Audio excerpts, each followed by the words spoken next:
yang paling rendah. Kenapa? Karena ia adalah orang-orang yang bermuka dua.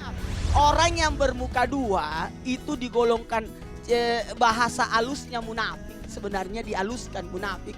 Karena itu bahaya sekali. Ketika orang berkata munafik, bisa jadi yang berkata itu ya munafik.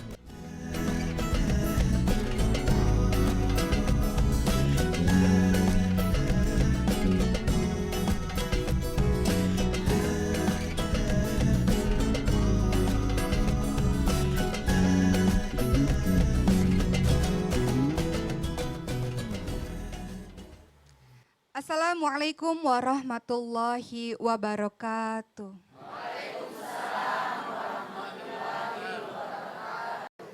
Hari ini kita akan mendengar dan menyimak kisah tentang salah seorang tokoh munafik bermuka dua yang sangat terkenal dalam sejarah Islam. Dan kita waspadai, mudah-mudahan tidak ada orang-orang seperti ini di sekeliling kita. Amin. Mari kita belajar dari kisah Abdullah bin Ubay bin Salul. Siapakah Abdullah bin Ubay? Ketika Rasulullah Shallallahu Alaihi Wasallam diperintahkan oleh Allah untuk berhijrah menuju ke Yathrib atau ke Madinah. Sesungguhnya di Madinah ada seorang tokoh yang amat dihormati, disegani karena kebaikannya. Namanya adalah Abdullah bin Ubay bin Salul yang tadinya hendak dijadikan sebagai pemimpin di kota Madinah.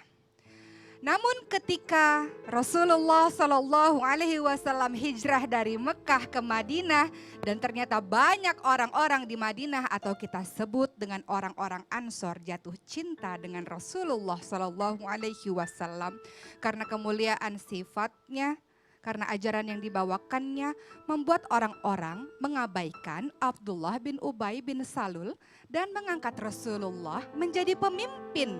Maka disinilah awal mula bagaimana Abdullah bin Ubay yang baik itu menjadi benci, iri, dengki pada seorang tokoh bernama Muhammad.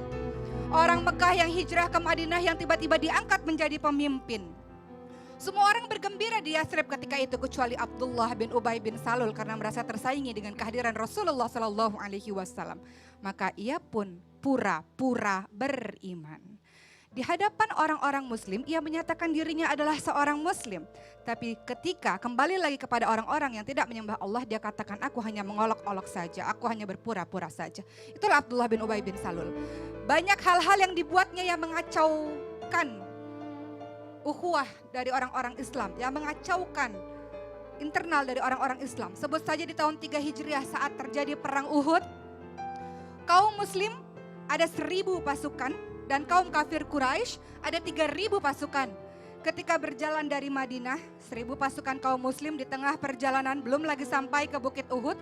Abdullah bin Ubay bin Salul, sang penjilat ini, sang tokoh munafik ini mengatakan, untuk apa kalian berperang di jalannya Allah? Kalian pasti akan kalah. Orang-orang kafir Quraisy sudah menyiapkan 3000 pasukan. Mereka sudah mempersiapkan 1 tahun untuk perang ini. Kita pasti kalah. Untuk apa kalian mengorbankan nyawa kalian untuk perang Uhud ini? Maka kembali lagi ke Madinah, tidak perlu ikut berperang, kata Abdullah bin Ubay bin Salul. Maka akhirnya 300 orang pasukan Islam mundur dari peperangan karena ulah Abdullah bin Ubay bin Salul yang seorang bermuka dua ini tidak jadi ikut berperang. Orang-orang munafik seperti ini adalah musuh dalam selimut. Hal ini pun terulang lagi ketika di tahun 5 Hijriah. Peperangan Bani Mustalik, Rasulullah SAW dan pasukannya menyerang orang-orang Bani Mustalik. Apa kata Abdullah bin Ubay bin Salul? Kepada sahabat-sahabatnya, Abdullah ini mengatakan, nanti sampai di Madinah, kita ini, orang yang baik ini, orang yang mulia ini, akan mengusir orang-orang hina itu. Abdullah mengatakan dirinya adalah mulia, dan Abdullah bin Ubay bin Salul mengatakan Rasul adalah orang yang hina.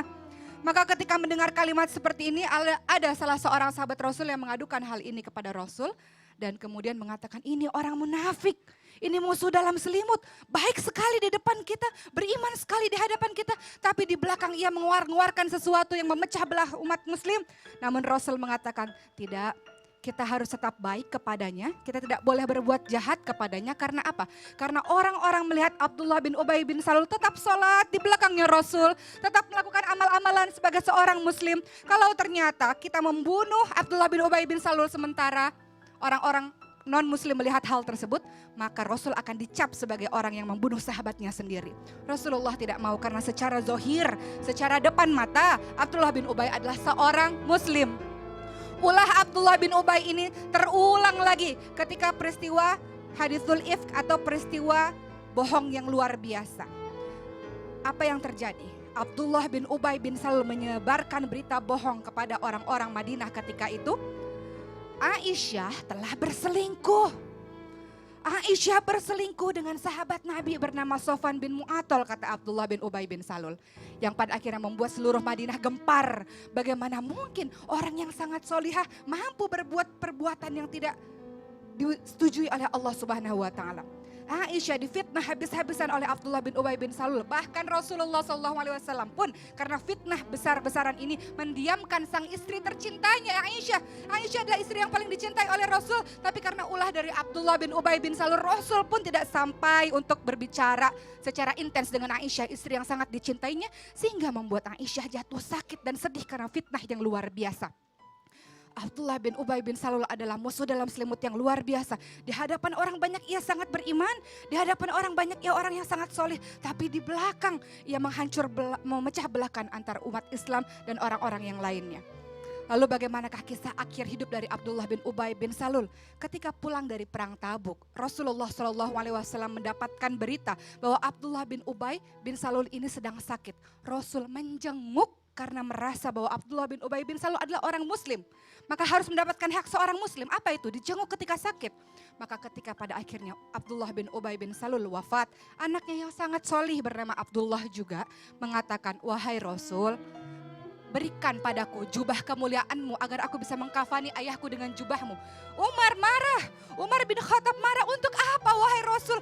Mengapa engkau memberikan jubah kemuliaanmu kepada orang seperti itu? Dia orang munafik, dia sebenarnya orang yang kafir.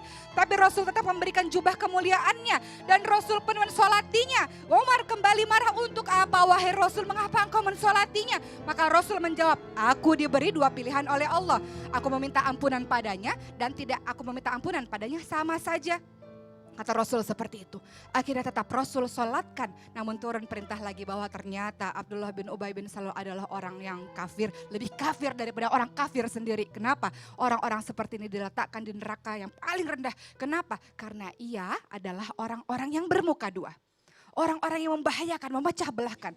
Maka kita harus berhati-hati dengan orang seperti Abdullah bin Ubay bin Salul. Kita nggak pernah tahu. Di sekitar kita mungkin ada orang-orang seperti itu. Maka para sahabat pun pada akhirnya bertanya kepada salah seorang sahabat yang juga dipercaya oleh Rasul. Rasul berkata kepada salah seorang sahabat, aku beritahu kepada engkau, ada tokoh-tokoh munafik yang Allah beritahukan kepadaku. Tapi ini rahasia, tidak boleh ada satu orang pun yang tahu.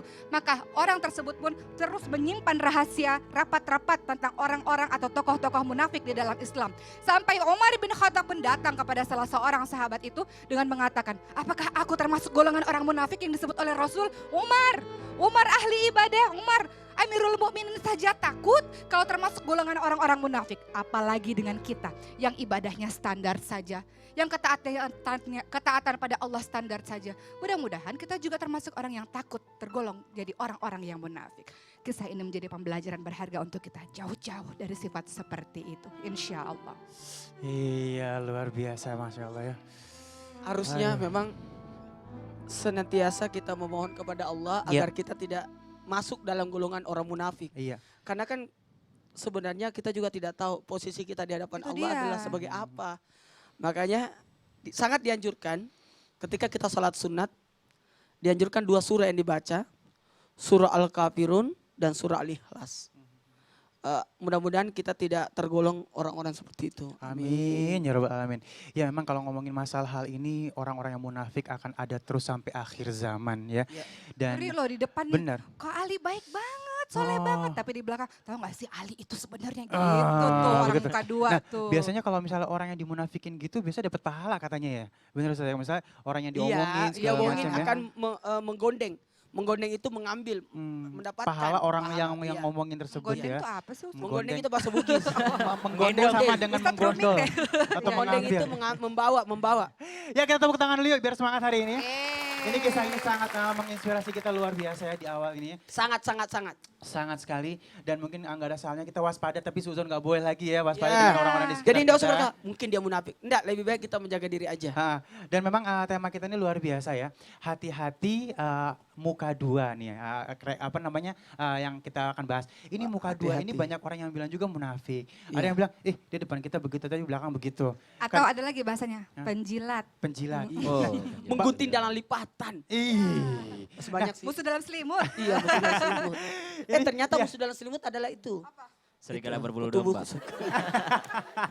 Ya kita sabar dulu para bintang tamu kita. Assalamualaikum. Waalaikumsalam. Iya, Apa terima kasih kabar? sudah bersama kita ya. Iya. Nanti kita akan bertanya-tanya lebih jauh lagi ya. Dan tentu saja ada yang ganteng nih ya, Mas makasih, Aditya. makasih. Bukan Ustadz. Ah, bukan. Iya Ustadz Syam ganteng. Terima Masya kasih, Allah, ya. alhamdulillah. Ada lagi Iya. nggak?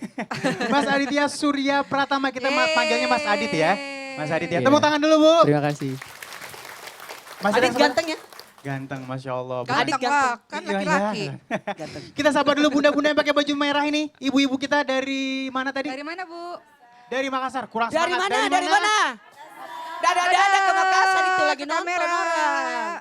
Makassar. Iya, dan yang di belakang mungkin kita agak di bawah bergeser. dulu kasihan. Ya di bawah. Oh ini beda emang di Beda bawah ya? Beda Yang dong. Dari mana? Dari Dari Padang, boleh tepuk tangan. Ibu-ibu yang di belakang ini. Padang semuanya. Ya. Terima kasih sudah bersama kita. Sebelah kiri lagi, sebelah Kanan. kanan. Sebelah kanan. Dari Padang juga. Dari Ini Padang. keluarga Yusuf Kala semua. Oh, kenapa Ustaz? Yusuf Kala orang Makassar, istrinya orang Padang. Oh. Ya, baik. Nanti kita akan mendengarkan tausiah dari guru kita, Ustaz Maulana. Beliau akan memberitahu kita kenapa orang yang bermuka dua disamakan dengan orang yang munafik. Tuh, 2, 3. Munafik ya. Jadi tetap bersama kami di Islam itu indah. Jamaah. Oh jamaah. Alhamdulillah. Kalau di mulut dia mengaku beriman tapi hatinya tidak ikut, itu orang munafik. Tapi kalau bagaimana kalau begini? Mulut dan hatinya beriman, tapi tidak ada perbuatannya. Tidak dibuktikan yang perbuatan, itu namanya fasik.